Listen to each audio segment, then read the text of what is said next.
станции закончилась регистрация билетов и оформление багажа на рейс 1055 Махачкала, Москва, аэропорт Шереметьево, авиакомпания «Аэрофлот». Пассажиры, не прошедшие регистрацию, посадки в воздушное судно не допускаются. Ну, понимаете, по-взрослому. У нас приземлился.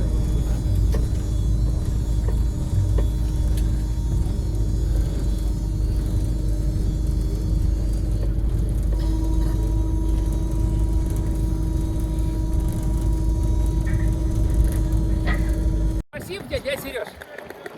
Кафе «Сахар» уже.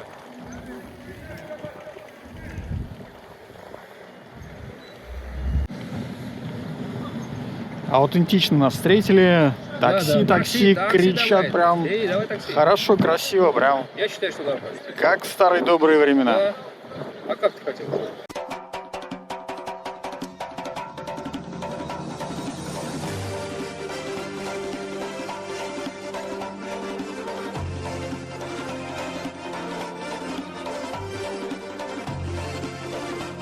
Махачкала, столица Республики Дагестан, расположена на берегу Каспийского моря. Это третий по численности населения город Северного Кавказа, и здесь проживает около 750 тысяч человек. Город был основан в 1844 году как Петровское укрепление. Название было связано с тем, что по преданию во время персидского похода в 1722 году на этом месте находился лагерь армии Петра I. В 1857 году город был переименован в Петровск. В 1922 году Петровск был переименован в Махачкала. Название было дано в честь одного из организаторов советской власти в Дагестане – Магомеда Али Дахадаева. Название происходит от двух слов. Махач – это сокращение от формы имени Магомед. И Кала – значение город и крепость. Поэтому Махач-Кала. Раньше писалось через дефис.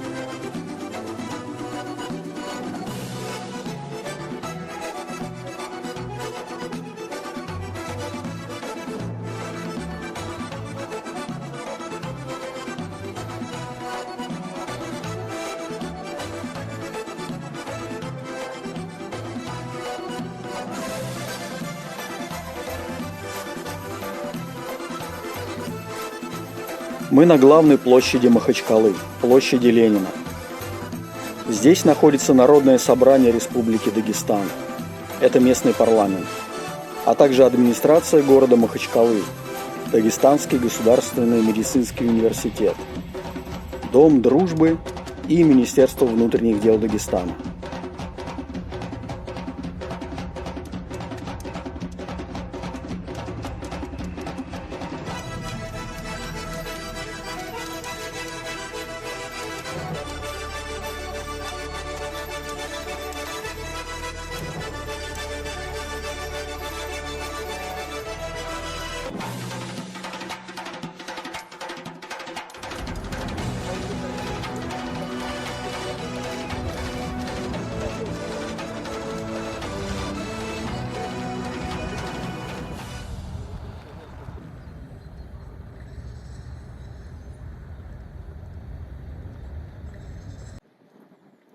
Да, похоже, это в честь великого князя Владимира.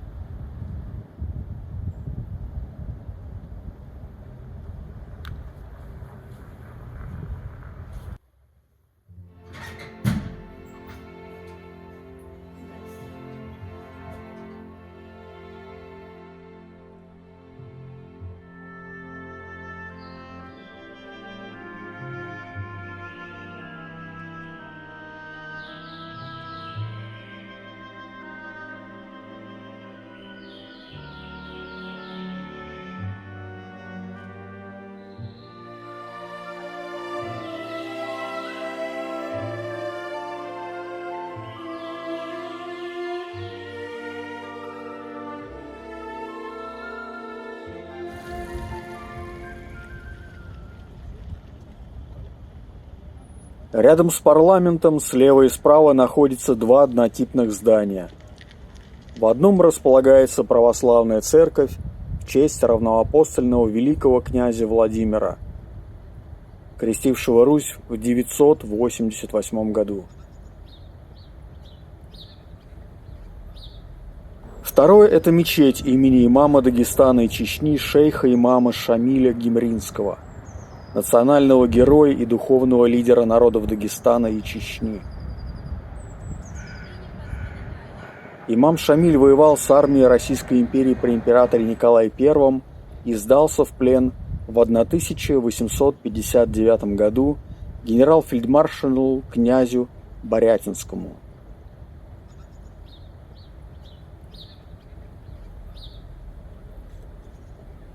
Потом имам Шамиль вместе с семьей жил главным образом в Калуге с 1859 по 1868 года. Императором Александром II была назначена Шамилю пенсия в 10 тысяч рублей серебром в год, которая затем увеличена до 15 тысяч рублей. Имам Шамиль был трижды принят императором Александром II и присутствовал на свадьбе цесаревича Александра, будущего императора Александра III. В 1866 году вместе с сыновьями и Шуриным имам Шамиль принес присягу на верность России и императору Александру II. В 1869 году он был отпущен в хадж.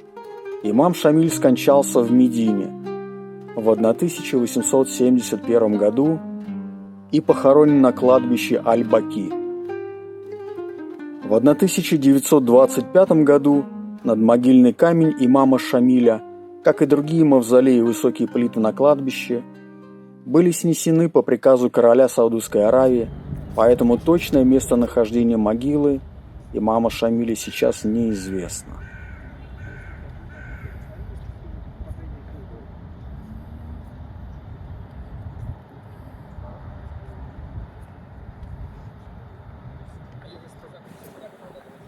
На площади Ленина в Махачкале находится мемориал погибшим при исполнении служебного долга милиционерам.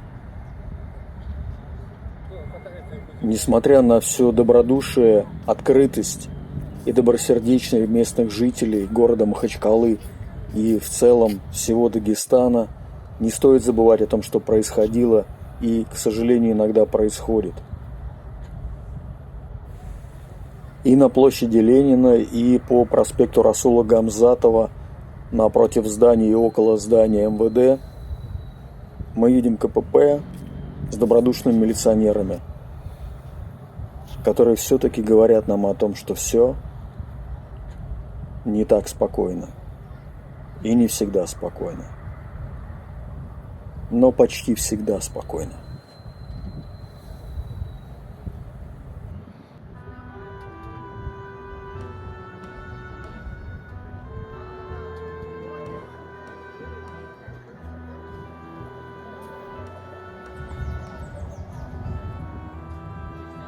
Что сказать?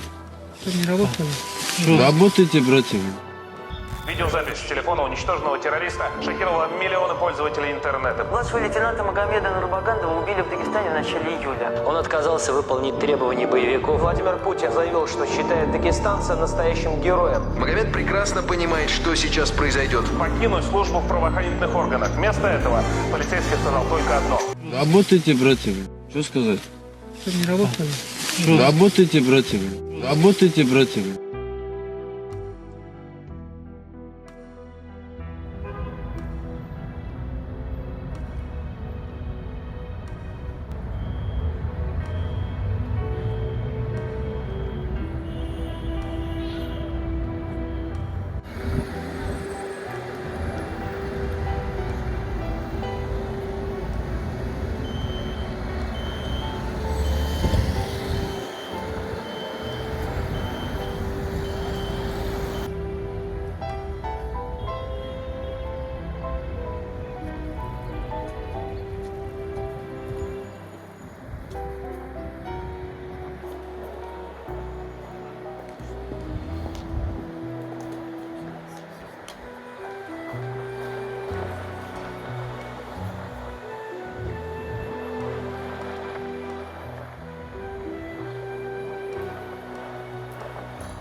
Проспект Расула Гамзатова – центральная и главная улица Махачкалы.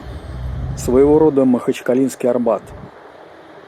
Но не пешеходный старый Арбат, а новый Арбат с пробками в течение всего рабочего дня и вечера.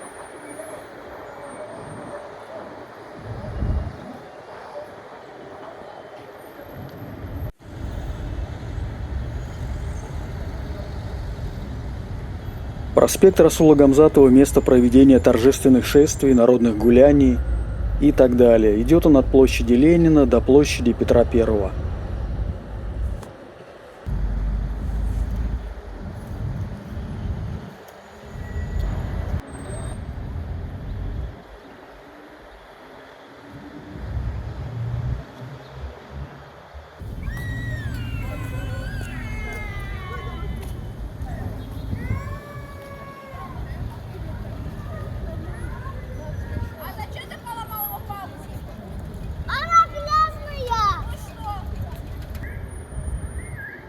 Здесь находится Русский драматический театр, Лакский музыкально-драматический театр, Кукольный театр, Национальная библиотека, гостиница «Ленинград», театр поэзии и множество ресторанов и магазинов.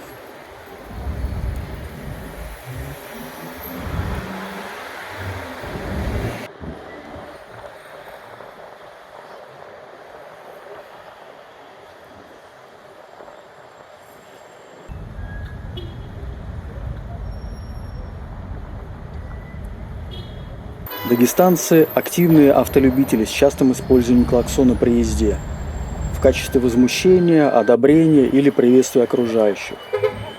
Чем-то это напоминает Индию в более легкой версии.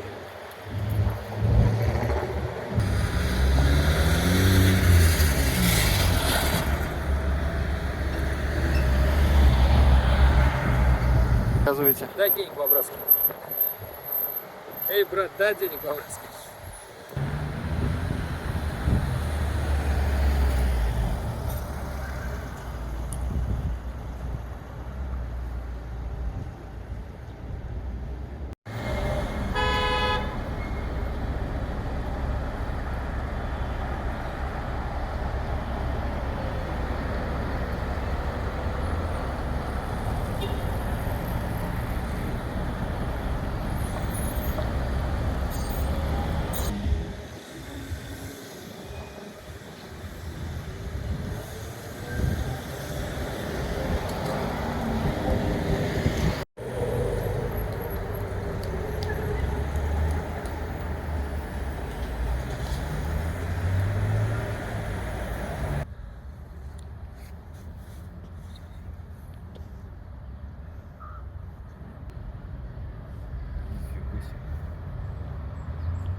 Не-не-не, вот так, вот так.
чарчаны бацина, чарчаны буцина, чарчаны бацина. Так кудуш милчауна шаргани хинна, тумачи сайна чиркун кацана, тумачи сайна чиркун кацана. Шибуди папа, шибуди папа, шибуди папа, шибуди папа. Шибуди папа, шибуди папа. На ина ти хирю за ней, ина муртурча туя лихлей. Танин биканну ветер курдей, танин биканну ветер курдей, хей хей. На ина ти хирю за ней, ина муртурча туя лихлей. Танин биканну ветер курдей, хей хей.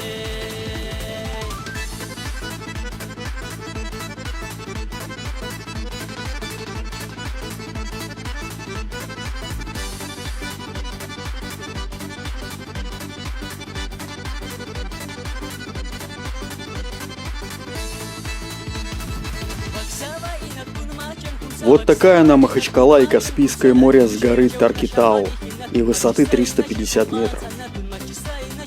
Сейчас Махачкала разрастается и расстраивается в высоту и ширину. Конечно, во многом хаотично. К 1897 году население города увеличилось более чем в 4 раза и превышало 8700 человек. В 1914 году был построен небольшой нефтеперегонный завод, и численность населения увеличилась и превысила 24 тысячи человек. Сейчас в большой агломерации Махачкалы проживает около 750 тысяч человек.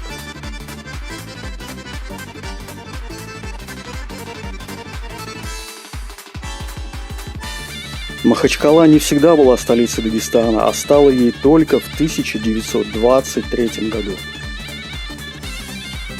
До этого, с 1866 по 1921 год столицей Дагестана был город Темир-хан-Шура, который сейчас носит название Буйнакск.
только фото это как-то, ну, не поймут люди, скажут, а где?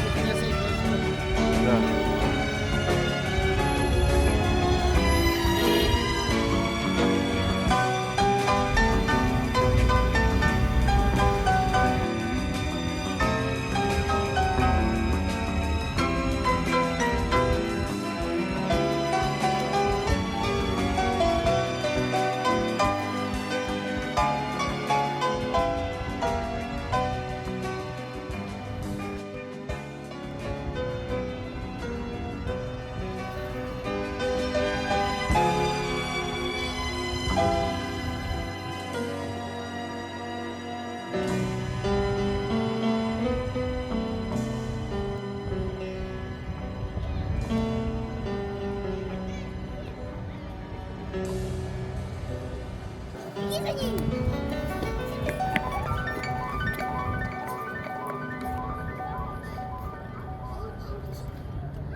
Первый храм на месте нынешнего был построен в 1890 году. Он был деревянным и построен на средства жителей поселка Петровск-Кавказский.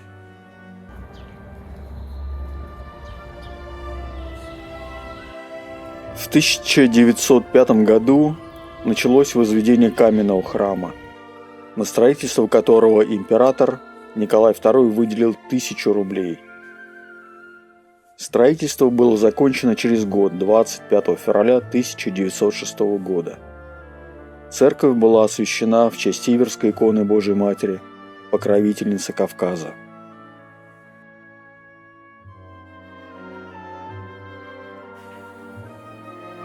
После революции церковь была закрыта, а в ее помещении в разные годы располагались склад и магазин.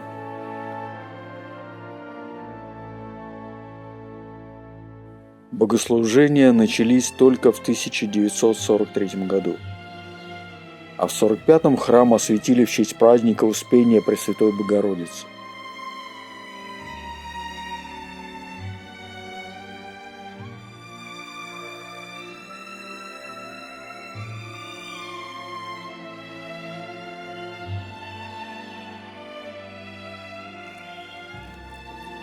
23 июня 2024 года в Махачкале и Дербенте вооруженные боевики осуществили несколько скоординированных нападений на церкви и синагоги, а также на пост ДПС. В ходе атак погибло 22 человека, в том числе 17 сотрудников правоохранительных органов. Охранник Успенского кафедрального собора в Махачкале Михаил Вавилин и протоиерей Николай Котельников, настоятель православного храма в Дербенте. Было ранено 46 человек. В Махачкалинском храме жертв удалось избежать. Около 2 десятков человек, служители и прихожане, услышав стрельбу, успели забаррикадироваться.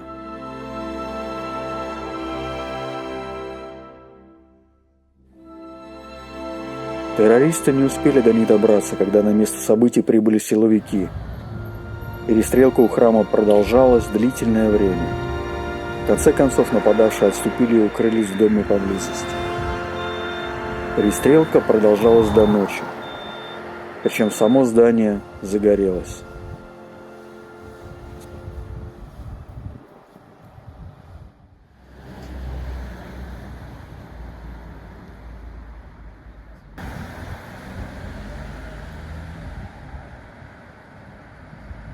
Очень не понравился.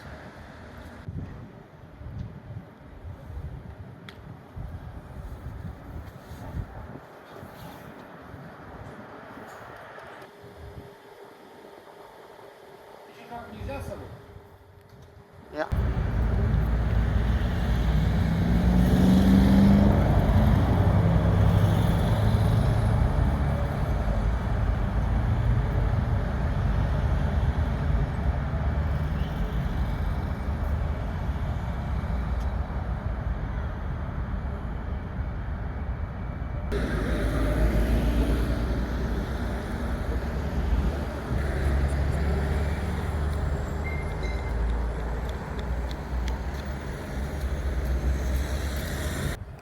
Когда-то на этом месте находилось старое здание Русского театра в Махачкале, в котором работал великий Иннокентий Михайлович Смоктуновский.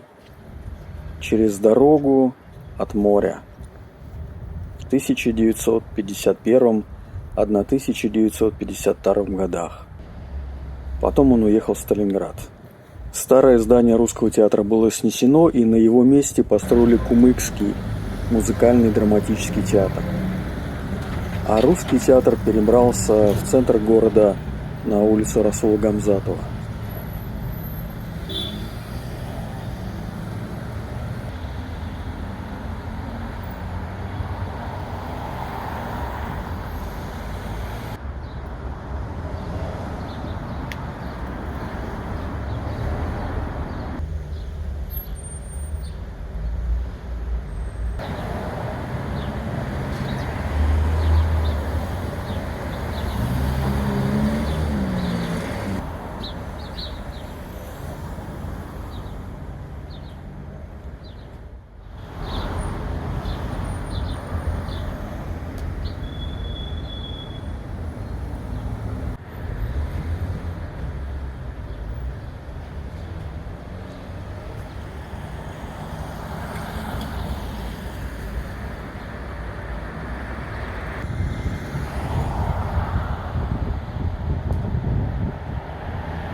говором чаек,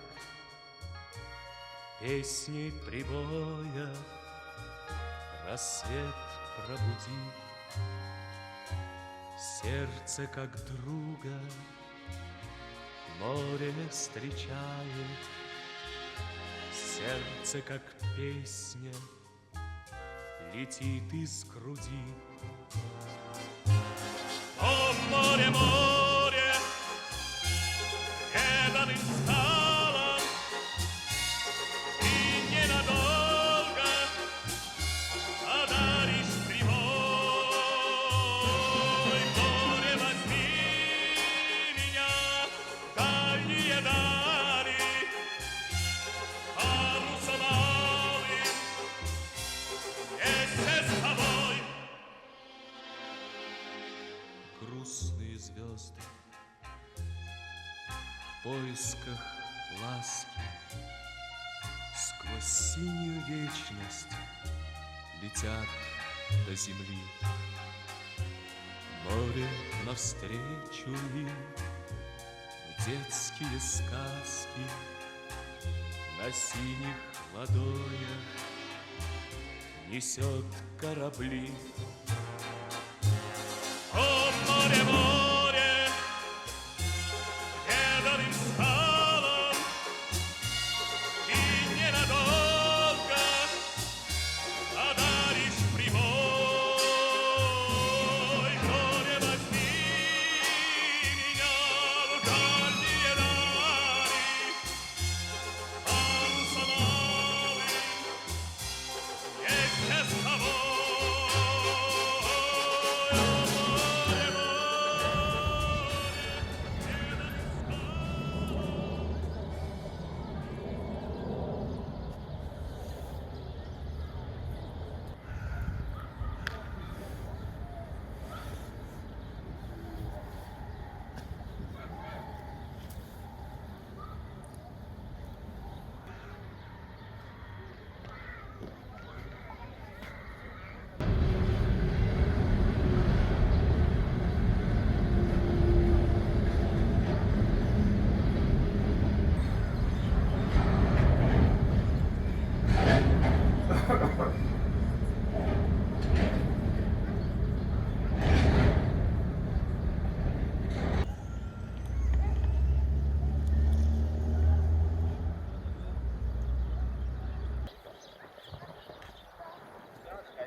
Все рассказали. Да, все, молодцы, просто как хочется. Чего такое? Они вдвоем подошли, я говорю, что такое единичка обозначает?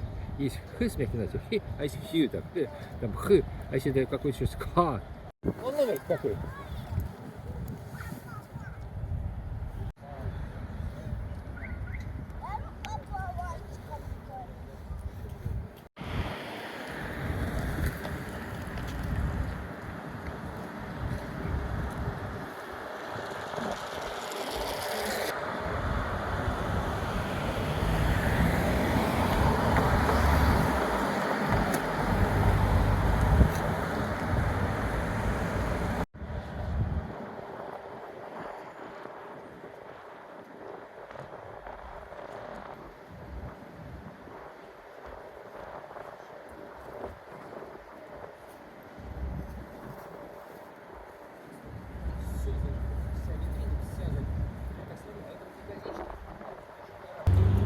Центральная белая джума-мечеть Махачкалы или Юсуф-бей-Джами – главная пятничная мечеть Махачкалы.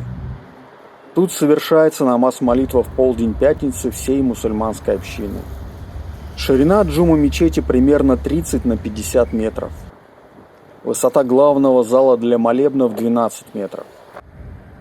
Две самых высоких точки мечети – это минареты, высота которых более 40 метров. Количество куполов здания 57. Центральный купол самый большой, диаметром 8 метров. А рядом с ним располагаются средние по размеру и очень маленькие.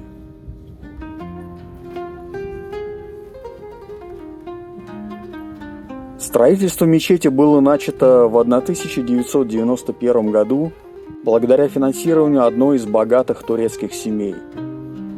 За образ была принята голубая мечеть в Стамбуле, но в Махачкале изменили цвет на белый.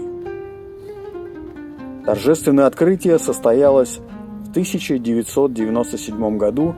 Первым имамом стал турок.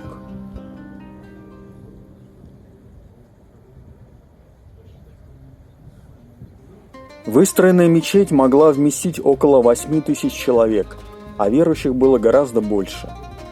Поэтому приняли решение расширить центральную джума-мечеть Махачкалы. И в 2007 году около 25 миллионов российских рублей были собраны с помощью телевизионного марафона, после чего началась основательная реконструкция строения. На данный момент джума-мечеть может вместить порядка 15-17 тысяч прихожан.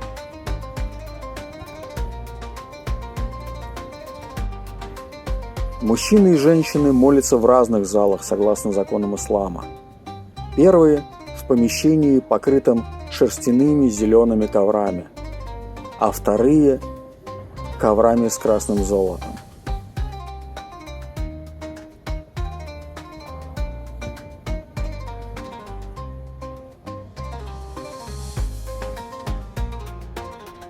Женский зал находится на втором этаже, а мужской на первом.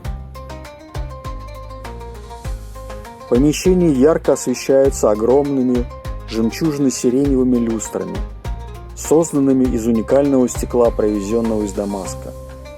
Центральная люстра весит около тонны.